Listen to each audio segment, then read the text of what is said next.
अब जहां दो अमीर और एक गरीब जेठानी हो वहां तो घर में महाभारत हो ही जाती है। गणेश चतुर्थी का मौका था और सास किसी एक को 56 भोग बनाने की जिम्मेदारी देगी। वो कौन सी बहू होगी, ये जानने के लिए हम कहानी में आगे बढ़ते हैं।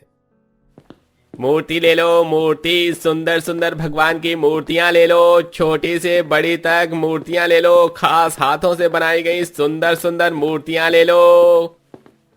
ये सुनते ही गली की कुछ औरतें बाहर आ जाती हैं, जो शिव जी, गणेश जी, दुर्गा माता, विष्णु जी की मूर्तियों को देखती हैं।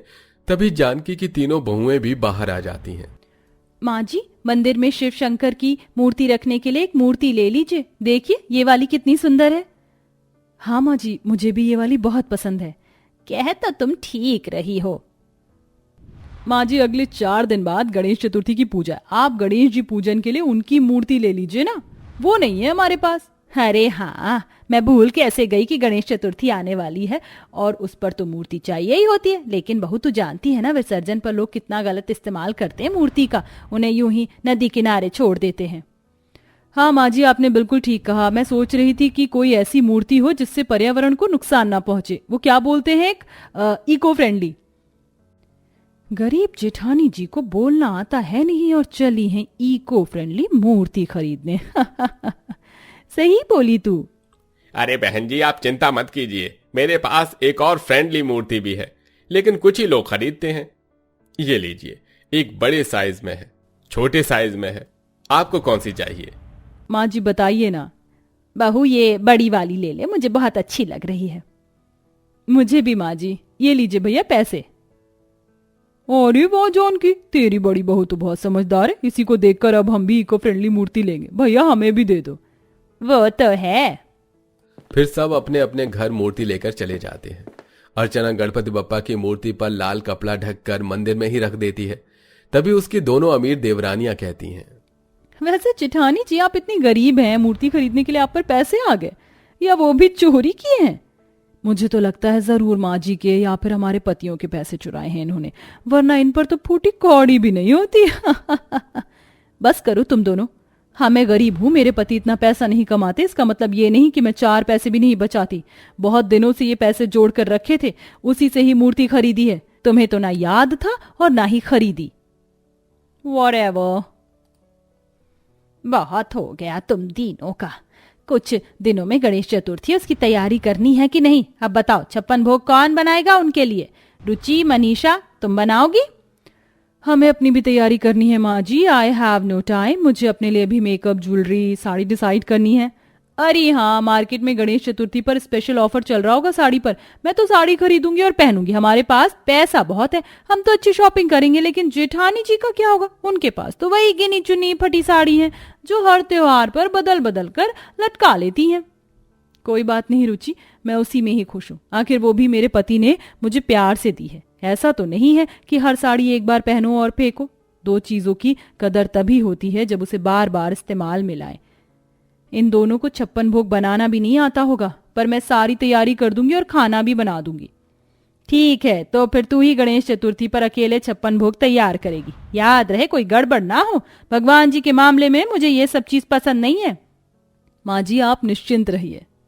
ये सुनकर दोनों देवरानियों को जलन मचती है और अपने कमरे में जाकर वो कहती हैं, रुचि देख, हमें शॉपिंग तो अपनी करनी ही है, लेकिन माँ जी ने गरीब जेठानी जी को 56 भोग बनाने का काम दिया है। वो हम किसी भी कीमत पर पूरा नहीं होने देंगे, क्योंकि हमें इस गरीब जेठानी की अकड़ भी निकालनी है।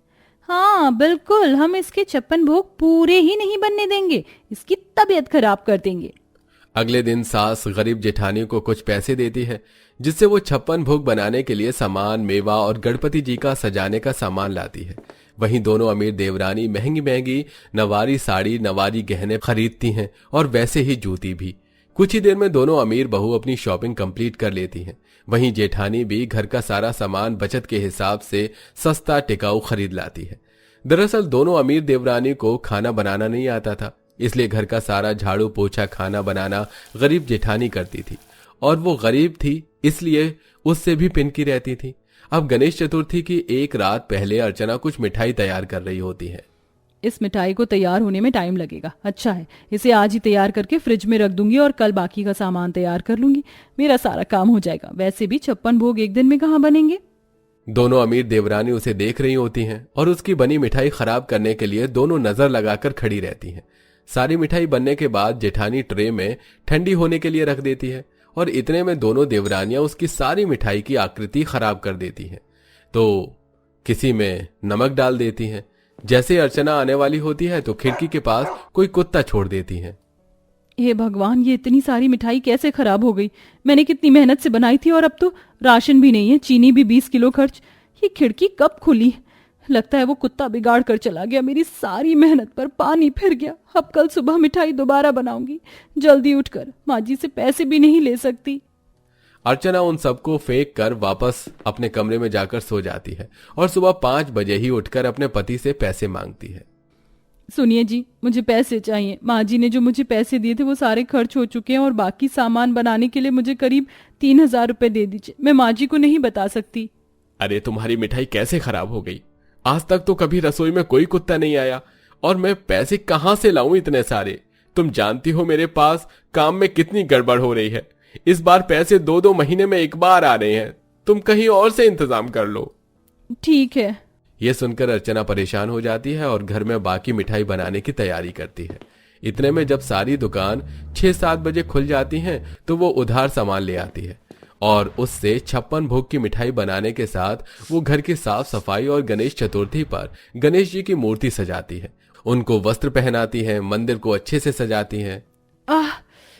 मेरे शरीर में बहुत दुख रहा है। 3 दिन से मैं गणेश चतुर्थी की खरीदारी और काम में व्यस्त हूँ। ऐसा लग रहा है चक्कर आ रहे हैं। अभी तो मुझे बहुत भोग तैयार करना है। गिनती के 6 भोग ही तैयार किए होंगे, 50 अभी भी बाकी हैं। मेरे पास शाम तक का वक्त है, उसके बाद आरती शुरू हो जाएगी। बेचारी अर्चना आराम से जाती है कि सास से टक्कर खाकर गिर जाती है। अरे अर्चना बहू, तुझे क्या हुआ? उठ, तू ठीक तो है ना? माँ जी को बताए तो बहुत परेशान हो जाएंगी। झूठ बोल देती हूँ। माफ करना गणपति बप्पा, आज झूठ बोल रही हूँ। वो माँ जी, मैंने आपको देखा नहीं, थकी हुई थी इसलिए खुद को संभाल नहीं पाई। आप ठीक तो है ना? अरे मैं ठीक हूँ, मेरी चिंता मत कर। बस मुझे गणेश चतुर्थी पर 56 भोग तैयार करके दे दे। मेहमान आने वाले, शाम को कुछ गड़बड़ हुई तो मैं तुझे छोड़ूंगी नहीं। अच्छा हुआ जो मैंने उन दोनों अमीर देवरानी को नहीं बोला। ना उन्हें आता है ना मुझे उन पर भरोसा है। जल्दी काम कर तू। जी माँ जी, मैं कर रही हूँ। अर्चना दवाई खाकर रसोई में काम करने जाती है तो उसका पति कहता है, अच्छा हुआ आज मेरी छुट्टी है, मैं तुम्हारी काम में मदद करवा दूंगा। देखो तुम खुद को संभाल नहीं पा रही, अभी भी तुम्हें चक्कर आ रहे हैं। जी आप चिंता मत कीजिए, मैं बिल्कुल ठीक हूँ। गणेश चतुर्थी पर अकेले 56 भोग तैयार करने को कहा है, मैं कर लूंगी, आप रहने दीजिए। अच्छा ठीक है, ध्यान से। मुझे तुम्हारी वो दोनों अमीर देवरानी ठीक नहीं लगती, उनसे बच के रहना। हमेशा तुम्हें माँ से डांट पड़वाती हैं। अरे ऐसा कुछ नहीं होगा, आप जाइए। ये बात दोनों देवरानी फिर से रसोई के बाहर सुन लेती हैं और इस बार अर्चना को परेशान करने के लिए वो बिजली का झटका देने का सोचती हैं। दोपहर तक वो लगभग 40-56 भोग तैयार कर लेती हैं। अरे जेठानी जी, आपको कितना पसीना आ रहा है? हाँ, बहुत ज्यादा थक गई हैं। हम यहाँ पर हैं, आप जाकर हाथ मुंह धोकर थोड़ा बैठ जाइए। हाँ दीदी, ऐसे परेशान मत हुई, और अच्छी बात नहीं है पसीना भोग में गिर जाए तो प्रसाद खराब हो जाएगा आपकी मेहनत का। आप जाइए बाथरूम में। तुम कहती हो तो ठीक है, मैं जाती हूँ। ये कहकर अर्चना अपने बाथरूम में चली जाती है जहां पानी भरा था और वो चालू नंगा तार छोड़ दिया गया था। वहीं दूसरी तरफ दोनों जब हंसकर बात करती हैं तो सुभाष सुन लेता है। अब तक तो हमारी गरीब जेठानी करंट के झटके खाकर आ कर रही होगी। बड़ा आई थी हमें प्रवचन देने वाली। क्या? मुझे फौरन अर्चना को बचाना होगा। सुभाष जैसे ही बाथरूम में पहुंचता है तो वहां अर्चना करंट खाकर गिरी हुई होती है। सुभाष घबरा जाता है और जल्दी से मेन स्विच बंद करके वहां से तार हटाता है और अर्चना को बाहर लेकर आता है। अर्चना, अर्चना आंखें खोलो, अर्चना आंखें खोलो, तुम्हें कुछ नहीं होगा। माँ जल्दी आइए। ये सब उन दोनों अमीर देवरानी ने तुमसे बदला लेने के लिए किया है। मैं उन दोनों को छोड़ूंगा नहीं। क्या हुआ बेटा, तू इतना चिल्लाया क्यों? और बहू को क्या हुआ? अभी आपको पता चल जाएगा, मैं पुलिस को फोन करता हूँ। सुभाष जल्दी से डॉक्टर को कॉल करता है और एक तरफ पुलिस को भी। तभी पुलिस दोनों देवरानी को गिरफ्तार कर लेती है। ये सब क्या है? छोड़ो में, छोड़ो इंस्पेक्टर साहब, आप पागल हो गए क्या? छोड़िए हमें, आप जानते नहीं हैं हम किसकी बेटी हैं। सुभाष, अब तो बता दे मुझे क्या हुआ। तूने दोनों बहू को गिरफ्तार क्यों करवा दिया? इन दोनों के पति भी यहाँ पर नहीं है। माँ आप नहीं जानती, इन दोनों ने मेरी अर्चना को मारने की कोशिश की, तभी वो करंट खाकर बाथरूम में गिरी हुई थी। मैंने इन दोनों के मुंह से सुना कि 56 भोग वो तैयार न कर पाए और इनको थोड़ा बहुत सुना देती है, क्योंकि वो भी उसे सुनाती है, अमीर गरीब के ऊपर। इसलिए इन दोनों ने बदला लिया। इसलिए मैंने पुलिस को बुला लिया, क्योंकि ये लातों के भूत बातों से नहीं मानेंगे। अभी भी इनमें पैसों का घमंड साफ दिखाई दे रहा है। क्या तुम दोनों बहू इतना नीचे गिर जाओगी? मुझे पता नहीं था। अगर बड़ी बहू को कुछ हो जाता तो तुम जानती हो जिंदगी भर के लिए जेल हो सकती थी। हमें माफ कर दीजिए माँ जी। कोई माफी नहीं मिलेगी। FIR दर्ज हुई है और तुम्हारे जेठ ने खुद अपनी आंखों से देखा है, सब देखा है और सुना भी है। अब कुछ दिन जेल में गुजारो। दोनों बार बार मना करती हैं, लेकिन पुलिस उन्हें जेल में डाल देती है। तभी अर्चना को होश आता है और सब कुछ जानने के बाद वो उन्हें पुलिस स्टेशन छुड़ाने के लिए जाती है, लेकिन जानकी मना कर देती है और गणेश चतुर्थी पर उससे पूजा करवा देती है। 2 दिन जेल की हवा खाने के बाद घमंडी देवरानियां वापस आ जाती हैं और अपनी जेठानी से माफी मांगती हैं, जिसके बाद सब खुशी खुशी रहने लगते हैं। क्या आपने भी ऐसे किसी घरेलू हिंसा को होते हुए रोका है या किसी को ऐसा सबक सिखाया है? कमेंट करके हमें जरूर बताइएगा।